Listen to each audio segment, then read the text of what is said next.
Don't care how you feel. Don't care how it looks. Don't care what they say. God says, will not rest.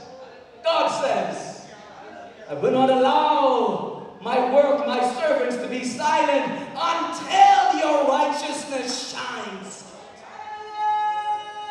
God is going to get the glory out of God's people. Which brings me to my final point.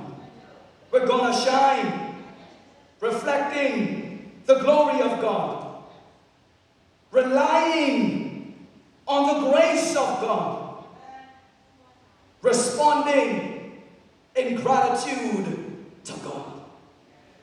Time does not allow us to go through this wonderful text, but be assured, because of the grace of God, we shall be called oaks of righteousness, the planting of the Lord to display His glory.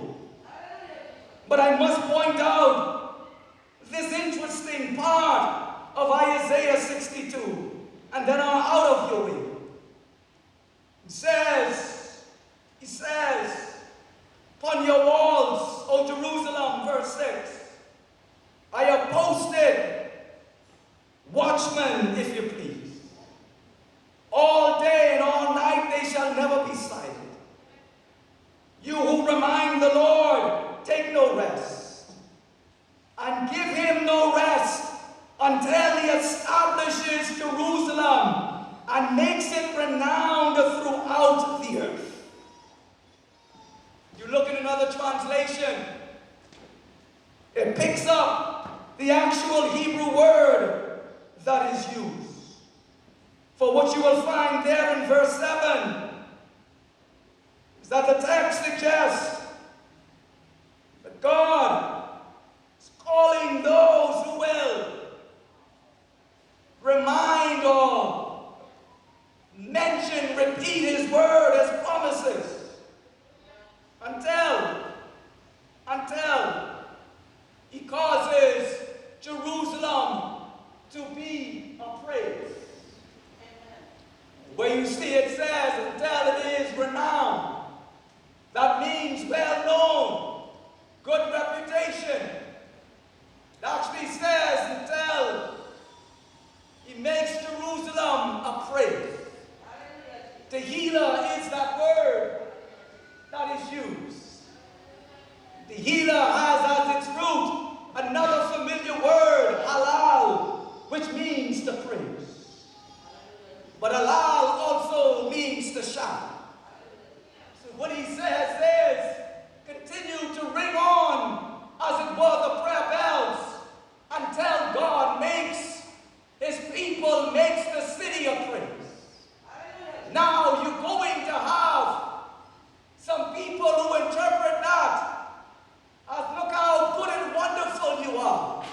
And life is very funny that God has a way of even causing your enemies to have to acknowledge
invention, and the invention is good. They give credit to the Creator. Well, when you are doing good, you want to open up your mouth and give God the praise. And when you're able to achieve anything, you want to give God the praise. Because God has made me an evidence of praise that somebody else can know. I am a divine creation. I am God's handiwork. I am who God has made me. By the grace of God, I am what I am. Therefore, I should give God the praise. I gotta go, but can I tell you, the way not always gonna be easy. There'll be trouble inside your way. But understand, because of who God is, and because of the faithfulness of God, you can still shine. I know it's not always going to feel right, but in the midst of the darkness, shine. I know it's not always going to look right, but in the midst of all of it, shine. There are evil people in the world, but still shine. There is wickedness all around, but still shine. You got competing desires on the inside, but by the grace of God, still shine. Jesus said it this way, I am the light of the world. And because He is the light of the world, He says, child of God, you are the light of the world. Let your light so shine among men that they may see your good works and glorify your Father who is in heaven. So now, come on, brother. I know you feel down, but use the words of the psalmist. Why art thou cast down, O my soul? And why art thou disquieted within me? Hope thou in God, for I shall yet again praise Him for the help of His countenance. For when God shines on you, He will cause you to shine. Shine. Shine. Shine. What are we going to do with all this trouble around? What are we going to do with all these selfish people only looking about themselves and money? And what are we going to do, recognizing that we've already messed up so many times? And what are we going to do with sickness rocking some bodies? And what are we going to do with your mind playing tricks on you? Just lift up your eyes unto the hills, from whence cometh your help. And you will hear a word from heaven that reminds you, as it reminds me, that come hell or high water,